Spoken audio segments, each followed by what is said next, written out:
What's up, 2K crew, and welcome to the newest segment on the channel, Turbo's Top 10, where every week I'm going to bring you a new top 10 so we can kind of discuss, agree, disagree, see where you want to go, see where you have everybody ranked.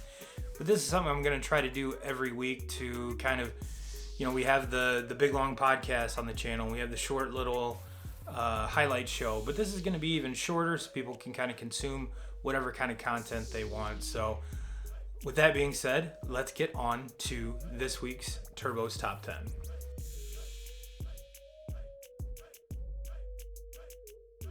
This week, 2K crew, we're going to be talking about quarterbacks in the 2020 NFL Draft. I have a feeling we all know who number 1 is. I kind of have a feeling we all know who number 2 is.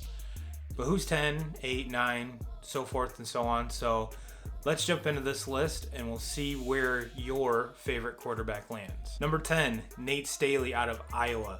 This kid had all the right things going on, came back for his senior year to kind of help develop into that top tier quarterback, but didn't quite make it. He's got prototypical size. He's what you're looking for in a NFL quarterback. However, very rough, unpolished, but could be in the right system, either a great backup or kind of a diamond in the rough. You never know. At number 9, I've got James Morgan from Florida International. This is another guy, huge arm, huge upside, just couldn't put it all together. And it's in my opinion, it's kind of hard to put an NFL stamp on a quarterback that played in that kind of weak of a division. But a lot of people say he's a day 3 pick. I could see him even climbing up a little higher. So that's why I have him at number 9. But a lot of upside. Again, could be that diamond in the rough. You never know. But I think he's going to be on his way to kind of a backup quarterback scenario. So we shall see. At number 8, I've got Steven Montez from Colorado. Just way too many inconsistencies in this kid's game. He kind of was like a project quarterback to begin with, but his potential was always there. Just there was something missing. Too many interceptions. Like I said, way too inconsistent. Played at Colorado, which is actually an up-and-coming school. So, yes, probably could be a little bit lower in this list. But I think if there was ever that quarterback or that system or coach that could unlock it with something, it would be with this kid. So that's why he's at number 8. Number 7, this is where it's going to start to get kind of controversial here, 2K crew, because now we're going to get into the quarterbacks that are your daily names. Everybody knows who they are. Everyone knows where they played. Everyone's watched them. So I'm going Jacob Eason from Washington. This kid had it all. Still has it all. Has a great upside. He's your prototypical size. I do believe he's going to be possibly a day 1 quarterback taken. Maybe day 2. Day 2 would be an absolute steal for this kid. But he's got all the upside. Can make all the throws. Even though he is the prototypical size, he is kind of elusive still. So that's why I have him coming in at number 7. Number 6, I've got Jake Fromm from Georgia.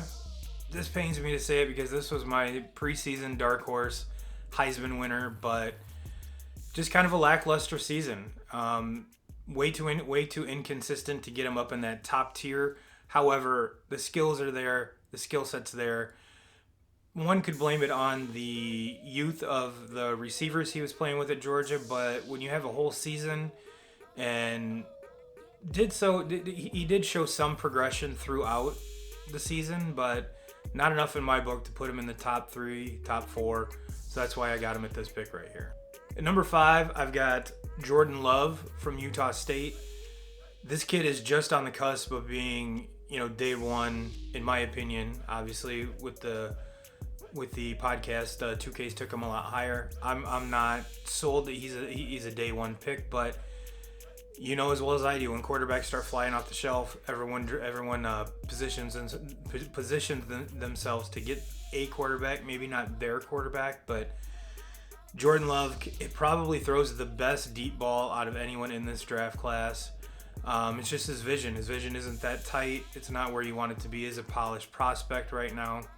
So that's why I have him coming in on maybe at the end of day 1. I shouldn't say day 1, but round 2, round 3, right in there. So that's where I have him coming in. At number 4, I have probably the most forgotten guy in this whole conversation was Jalen Hurts out of Oklahoma. we kind of forget what he did at Alabama because Tua came in and saved that game and won the national title. But then again, you look at it the next season and he came in and saved the day for Tua. And then he goes to Oklahoma, has a fantastic season, borderline Heisman Trophy winning season. But yet we seem to kind of forget him, and a lot of people have them 8, 9, even 10 on their draft boards. I'm putting him at number 4 for a reason, because he's a winner. I like his demeanor. I like his elusiveness. His accuracy increased a lot from his Alabama days to his Oklahoma days. I have a feeling he's on the rise. Watch out for the combine, because I think he's going to be the dude that's going to rise up and kind of take over the combine. Coming in at number 3 is Justin Herbert. I mean, it's kind of a given. This kid is your prototypical quarterback.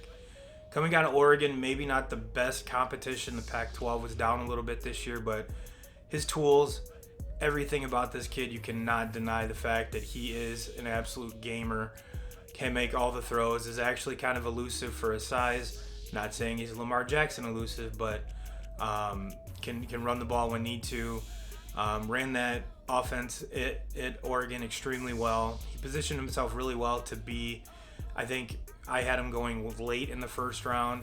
2K's had him going a little higher, but definitely a first round pick. And coming in at number 2, I really don't think it's a discussion. The only discussion is, if he was healthy, would he go number 1?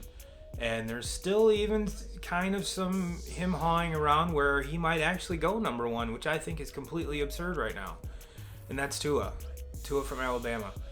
Everyone has him going to Miami, whether that's via a trade up with a team like Detroit, or there was actually some reports coming out today that regardless if the Lions trade Matthew Stafford, their eyes are still set on Tua. To me, that's a total Lions move, but that's a whole nother video, ladies and gentlemen, whole nother video. So yeah, I've got Tua going 2, and lastly, Joe Burrow going number 1. Heisman Trophy winner, looks the part, throws the part, is a leader, everything you want in a single package. I'm even probably going to go out to say probably the most NFL ready, just from the eye test, quarterback prospect since Andrew Luck. Not calling him as great as Andrew Luck, but he's pretty close. All right, ladies and gentlemen, that is my top 10 for the week. Check out next week, see what I got coming for you.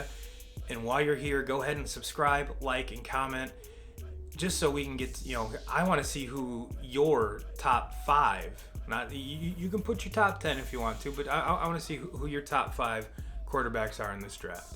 Until next time, it's Turbo, and I'll see you later.